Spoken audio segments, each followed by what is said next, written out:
नमस्कार दोस्तों, स्वागत है आपका हमारे चैनल के बिल्कुल नई वीडियो में। तो आज हम आपके लिए लेकर आए कुछ नया और रिफ्रेशिंग टॉपिक। तो आज हम आपको बताएंगे कक्षा 12 की एनसीईआरटी की भूगोल की पुस्तक है भारत, लोक और अर्थव्यवस्था। इसमें भारत का मानव भूगोल दिया गया है।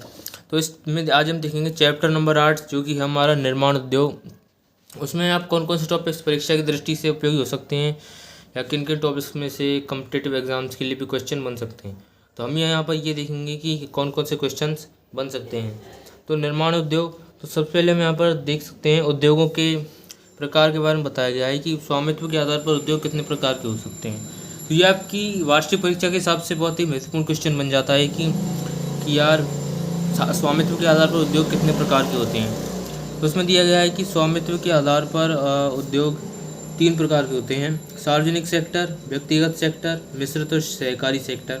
इनको विभाजित किया जा सकता है। तो ये क्वेश्चन आप ज़रूर से ध्यान रखें कि स्वामित्व के आधार पर उद्योग कितने प्रकार के होते हैं। ये क्वेश्चन आपसे पूछा जा सकता है।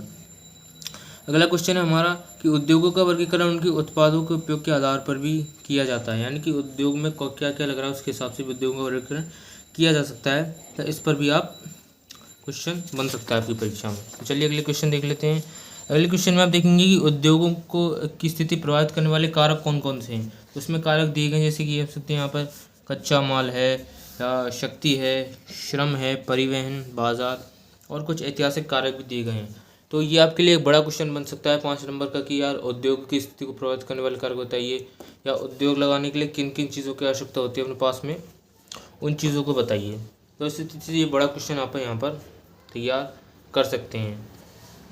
इसके बाद आ जाते हैं हमारे मुख्य उद्योग कौन कौन से हैं। तो मुख्य उद्योग में सबसे पहला क्वेश्चन आ जाता है लौह इस्पात उद्योग। इसमें लौह इस्पात उद्योग सबसे पहले इसलिए आता है क्योंकि लौह इस्पात उद्योग इसको धुरी उद्योग भी कहा जाता है, यानी कि इसके बिना अन्य उद्योग कार्य नहीं कर सकते हैं। इसमें बताया जाता है कि भारत, सबसे पहले हमें यह रखना चाहिए कि भारत में लौह इस्पात कहाँ कहाँ पाया जाता है। जैसे कि इसमें लिखा हुआ है कि भारत में छत्तीसगढ़, उत्तरी उड़ीसा, झारखंड और पश्चिमी बंगाल के भागों को समाविष्ट करते हुए अर्धचंद्राकार प्रदेश है जहां अन्य से लेकर लौह इस्पात प्रारंभ में स्थापित हो गया था। इसके बाद यहां पर जानकारी आ जाती है भारत में कौन कौन से लौह इस्पात उद्योग स्थापित हैं।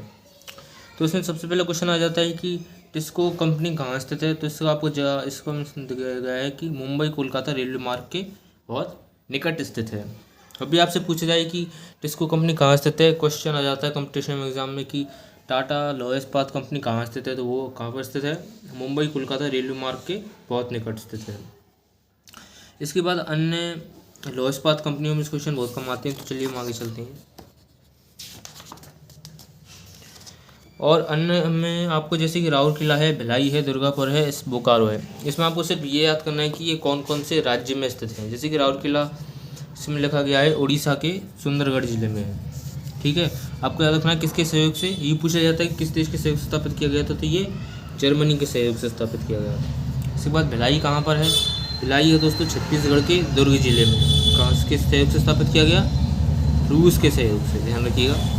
इसके बाद आता है अपना दुर्गापुर इस्पात संयंत्र। ये किसके सहयोग से स्थापित किया गया, ब्रिटेन या यूनाइटेड किंगडम के सहयोग से स्थापित किया गया। और कहाँ पर स्थापित किया गया, पश्चिम बंगाल में। इसके बाद आ जाता है हमारा बोकारो। बोकारो कहाँ स्थापित किया गया, 1964 में बोकारो में। कहाँ पर, रूस के सहयोग से स्थापित किया गया था। इसके बाद अन्य इस्पात उत्पादन में आपको याद रखने हैं जैसे छोटे छोटे उद्योग जैसे कि विजयनगर इस्पात संयंत्र जो कि कर्नाटक में स्थित है। इसके बारे में आपसे नहीं पूछा जाएगा जहाँ तक। इसके बाद आ जाता है हमारा सूती वस्त्र उद्योग। तो सूती वस्त्र उद्योग में से बेसिकली एक ही क्वेश्चन बनता है यहाँ पर सबसे ज़रूरी कि पहली आधुनिक सूती मिल की स्थापना कहाँ की गई थी। तो ये आप याद रखिएगा कि 1854 में पहली आधुनिक सूती मिल की स्थापना कहाँ की गई थी, मुंबई में की गई थी। याद रखिए क्वेश्चन कहाँ की गई थी, मुंबई में। उसके बाद चलिए अन्य क्वेश्चन की तरफ रुख करते हैं। इसके बाद हमारे कुछ छोटे मोटे उद्योग आ जाते हैं जैसे कि चीनी उद्योग।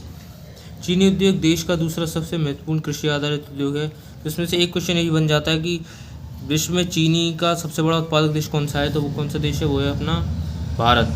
तो आपको याद रखना जब भी क्वेश्चन आए कि विश्व में। इसके अलावा इसमें पेट्रो रसायन उद्योग वगैरह उद्योग भी दिए गए हैं जिनमें से बेसिकली क्वेश्चन नहीं बनते हैं ज़्यादातर। तो चलिए हम आगे की तरफ देखते हैं। यहाँ पर अब आगे हम देखने मिल जाते हैं भारत में उदारीकरण, निजीकरण तथा वैश्वीकरण। तो ये क्वेश्चन भी एक महत्वपूर्ण क्वेश्चन बन जाता है कि नई औद्योगिक नीति की घोषणा कब की गई थी। तो नई औद्योगिक नीति की घोषणा 1991 में की गई थी। तो ये क्वेश्चन हमें ज़रूर याद रखना कि नई उद्योग नीति घोषणा 1991 में की गई थी। इसके तहत उदारीकरण, निजीकरण, वैश्वीकरण को भारत में खोल दिया गया था। ठीक है, यह अब हो जाता है कोई कंपटीशन की दृष्टि से क्वेश्चन। और अगर आप 12वीं के छात्र हैं तो आपके लिए क्वेश्चन ज़रूर बन जाता है कि इस नीति के अंतर्गत कौन कौन से उपाय किए गए थे। आप इन सारे उपायों को याद कर सकते हैं। आपके लिए 2 या 3 नंबर का क्वेश्चन बन सकता है यहाँ से। इसके बाद इसमें क्वेश्चन आ जाता है भारत के औद्योगिक प्रदेश, जो कि कंपटीशन की दृष्टि से तो नहीं, लेकिन अक्सर 12वीं के छात्र तो बोर्ड एग्जाम की दृष्टि से अच्छा क्वेश्चन बन जाता है। इसमें भारत के कई सारे औद्योगिक प्रदेशों के बारे में जानकारी दी गई, जैसे मुंबई पुणे औद्योगिक प्रदेश, हुगली, बेंगलुरु चेन्नई हो गया, गुरुग्राम दिल्ली मेरठ।